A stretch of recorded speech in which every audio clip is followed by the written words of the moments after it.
Rachel Lawson's Gothic Magicians, Castles in the Sky. Nothing is what it seems, nothing is what the dreamer dreams. They dream of lands afar, they are never what they think they are just castles in the sky, but for their dream, the dreamer sees a pure and perfect place. But if they go there, the dream would die. "Fred, are you all right?" asked his brother, seeing him taking a big fall, hitting his head badly. "Grandad," cried his grandson Alexandrite, rushing to his grandfather's side to check if he was all right as a doctor. "Who's your granddad?"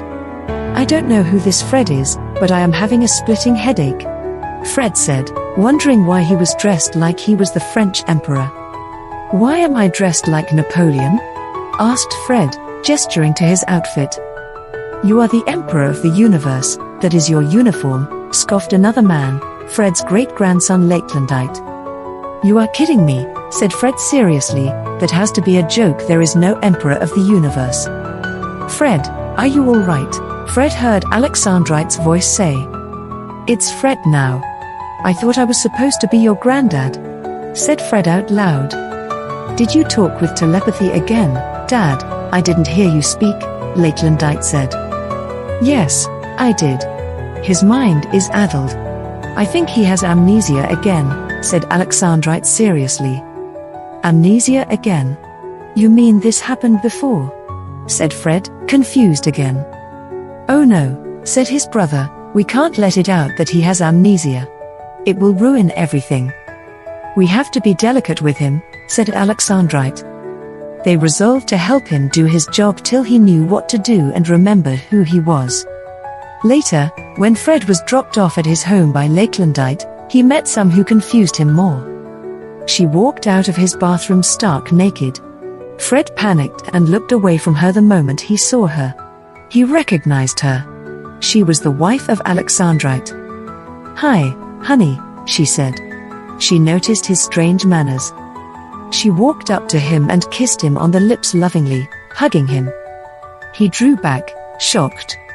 "Why are you here, madam?" the shocked emperor said. "I came to shower," said the woman with a slight flirt in her voice. "Not with me, madam," said the shocked man, trying not to see her, but she kept stepping in his sight. "Look at me. Stop turning away. It is a turn-off," said the woman. He felt his heart urging him to look at her, but he compromised. He looked her in her eyes. She was obviously in love with him, but worried.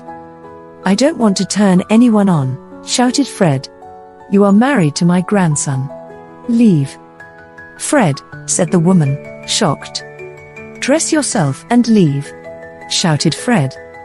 She did. Fred wondered what sort of man he was. He thought he was having an affair with his grandson's wife. He was disgusted. "Grandad, why are you avoiding me?"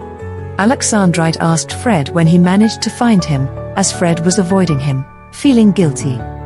"I'm not avoiding anyone." The wife walked up to them. Fred started to walk off. Alexandrite grabbed his arm and held him from escaping. "Hi, honey," said the wife Anna, looking at Fred. "Hi, my angel," Alexandrite said. Fred looked awkward.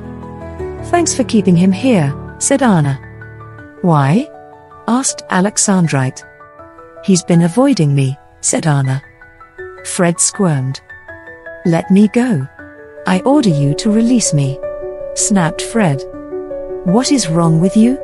asked Alexandrite, frowning. "Nothing," lied Fred, obviously. "You can trust us," Anna said. Fred looked nervously at Anna. Fred didn't want to separate them. He knew speaking about Anna would. He felt ashamed, but he was in love with his grandson's wife. "I am fine," Fred said a little too quickly. "Come off it, Fred," said Anna. Fred's heart was racing. He was scared. A man walked up to them and laughed. It was Lakelandite. "You jealous of yourself again, Dad?" asked Lakelandite sarcastically. Alexandrite scoffed. Fred looked guilty. Lakelandite laughed and said, "Thought so." Alexandrite was angry with Lakelandite. He released Fred, who ran away scared of his grandson. Fred leapt from an open window, falling to the ground, committing Hari-Kai rather than confronting his grandson about Anna. He died on the ground below. A Grim Reaper came no doubt to take his soul. To his surprise, he came back to life when the Reaper touched him. Moments later, the Emperor appeared out of thin air in the room where he jumped out of next to Anna. "You feeling better now, honey?" asked Anna. Fred walked up to her and kissed her. "Ew," said Lakelandite, disgusted seeing his parents kissing again. "Get used to it, boy," Alexandrite, Fred's younger self, said. Fred and Alexandrite were the same man, a time traveler at different points of life. They were Anna's husband. They could not die. When this enchanter died, he would be brought back to life by the Reaper, their soul. They were the king of the Grim Reapers in disguise. The bump reset his mind, returning his memories. Fred knew this, and Alexandrite knew about him and Anna, as he was Alexandrite.